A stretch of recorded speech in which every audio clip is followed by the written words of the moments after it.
Next up, we have a very funny man, part of the improv company here. His name is David Roach. Gonna do some stand-up for you. Give it up for him.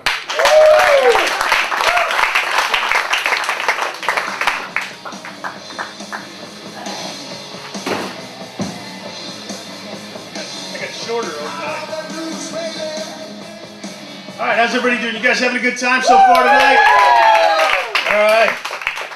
Gardner, it's good to see that you're doing awesome. Yeah.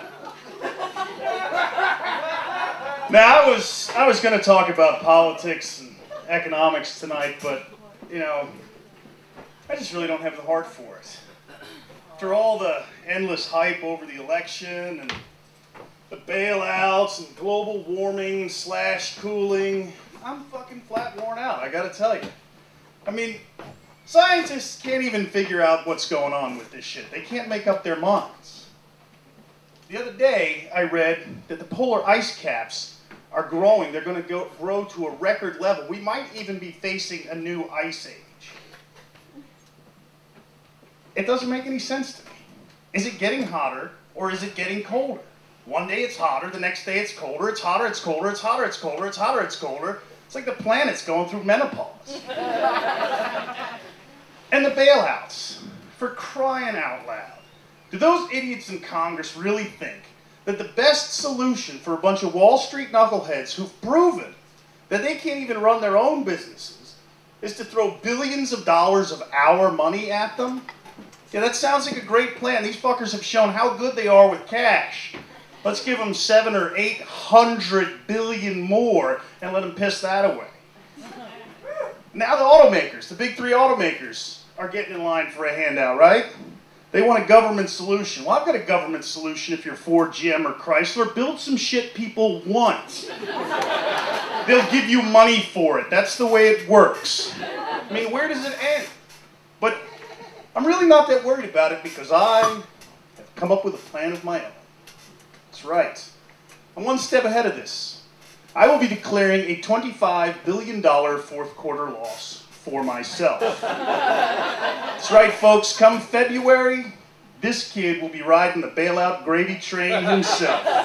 Trickle that shit up, Mr. President-elect. But actually, tonight I am here on a mission of public service. I have been inspired to tackle one of the most pressing issues of our times: how to overcome the uncomfortable and awkward fallout of the one-night stand. That's right, ladies and gentlemen, I have prepared a set of guidelines that will help you get your freak on and get away clean. After a night of tossing back Jaeger bombs and grinding on some honey at the club like a lovesick Rottweiler, if things go well, there are three possible scenarios: the home game, the away game, or the ever-elusive, yet much coveted, neutral site playoff. Now, of these, the home game requires the most work. The pregame can be a pain in the ass, but trust me, it's well worth it. You want to make sure that your bed is made and that the sheets are at least relatively fresh. Before you go out for the evening, pick your nasty, dirty clothes up off the floor and throw them in the bottom of the closet. Nobody wants to play a game on a field that looks like it just hosted a monster truck rally. The most important pregame ritual is to ensure that you are clean and well-groomed. Take a shower, slap on some deodorant, and guys, for the love of God, shave that nasty Justin Timberlake peach fuzz off your face. Now, ladies, I understand that the Brazilian is all the rage, and don't get me wrong, I'm a fan. I think it's great. Whether you've got the landing strip, the Dorito chip, some cool design like a heart or a star, or you've really committed and gone with the full Monty, you have to remember that, like the immaculately manicured greens at Augusta, that area requires constant and detailed maintenance. Because trust me, it is no fun to rub your equipment up against a belt sander. And guys, if you're into the manscaping, well, this talk's probably not for you.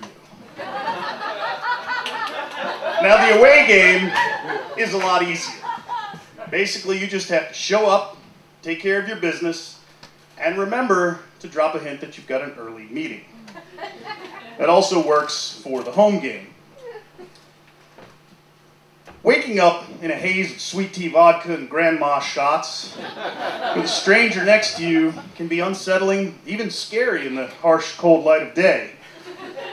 So therefore, a solid exit strategy is vital. I would recommend writing her name on your hand so you don't forget and you can avoid the awkwardness of calling her by the wrong one as you're leaving. Depending on how you hold your liquor, you might want to write your own name on the other hand, just in case.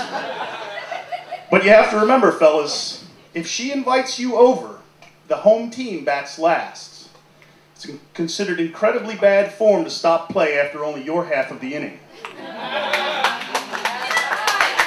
Which brings us to the coveted neutral site playoff, the hotel hookup.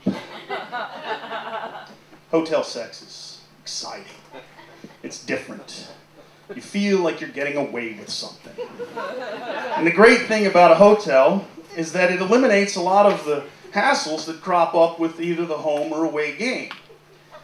The room should be clean, the bed will be made, and if you were a cheap fucker and you sprung for a good hotel, the shower will be big enough for two.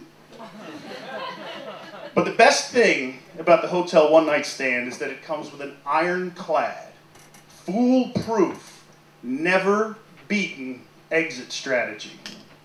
When you check in, if you're out of earshot, or later on when she goes to the bathroom, arrange with the front desk for an early, and that's important, early wake-up call. Now this is important, fellas. Stick with me here. This is the crux of it. When the phone rings, it's vital that you remember to answer it correctly. If your wake-up call is early enough, when the phone rings, she'll still be half asleep. But no matter how drunk or hungover or tired you are, you have to pop up out of bed, grab the receiver and say, "Yes, Mr. President?" "Of course, right away."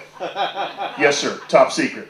Hang up the phone, get out of bed, and as you gather up your clothes, which if you were smart, you left close to the door, you turn around, look at the bed and say, "I'm sorry, honey, there's no time for chit-chat. My country needs me." Thank you, that's my time.